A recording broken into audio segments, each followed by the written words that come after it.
ముల్కల్ కాల్వ గ్రామ పంచాయతీ కాంగ్రెస్ పార్టీ బలపర్చిన సర్పంచ్ అభ్యర్థిగా పోటీ చేసిన కొండా శ్వేత జోషిగౌడ్ అత్యధిక మెజారిటీతో గెలుపొందారు. కొండా శ్వేత జోషిగౌడ్ మాట్లాడుతూ గ్రామ సర్పంచ్ గా ఆశీర్వదించి గెలిపించిన ప్రతి ఓటర్ కి హృదయపూర్వక కృతజ్ఞతలు తెలిపారు. మా వార్డు సభ్య అభ్యర్థులను ఒక్కొక్కరిని గుర్తు చేసుకుంటూ 1వ వార్డు అభ్యర్థిగా షేక్, 2వ వార్డు అభ్యర్థిగా అభిమాల సైదులు, 3వ వార్డు అభ్యర్థి జానకి రాములు, 4వ వార్డు అభ్యర్థి నూకపంగ అన్నపూర్ణ, 5వ వార్డు అభ్యర్థి పగడాల సావిత్రమ్మ, 6వ వార్డు అభ్యర్థి కుర్ర గంగ, 7వ వార్డు అభ్యర్థి కుర్ర పిచ్చయ్య.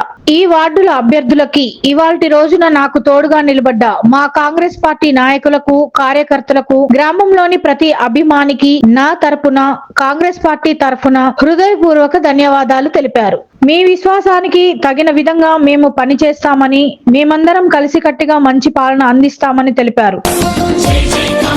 మనకు మహామహులనిచ్చింది మన దేశమంతా మెచ్చింది, ప్రాజెక్టులన్నీ కట్టింది, పల్లె రూపురేఖ మార్చింది.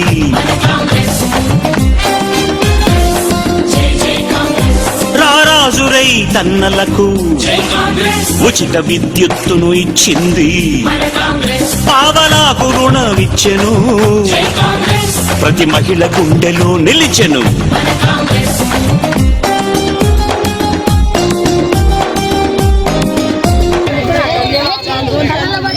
ఈరోజు మీ కాంగ్రెస్ అభ్యర్థిగా 27 సాధించడం జరిగింది. మన ఊరికి ఇచ్చిన వాగ్దానాలన్నీ నెరవేరుస్తూ మన గ్రామ అభివృద్ధికి తోడ్పడతానని తెలియజేస్తున్నాను. ప్రతి ఒక్కరికి పేరు ప్రజలందరికీ, ప్రతి ఒక్కరికి అక్కలకి ధన్యవాదాలు. యువతకి ముఖ్యంగా పేరున అందరికీ ధన్యవాదాలు. నన్ను ఈరోజు అత్యధిక మెజార్టీతో గెలిపించి నన్ను ఇంత చేసినందుకు ముల్కల్ కాల్వ గ్రామ ప్రజలను నా పాదాభివందనం. అంతే గ్రామ